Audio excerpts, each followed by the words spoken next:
Okay, so can we take a moment for this packaging? P. Louise never misses a chance to give it a luxury vibe. I'm gonna try this lip kit from P. Louise and let's see how's the color and the texture of the lipstick and the lip liner. Let's unbox this.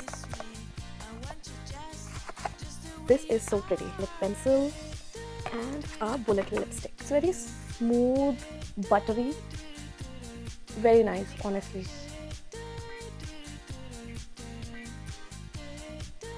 I usually don't put bullet lipsticks, but I was very excited to try the P. Louise one.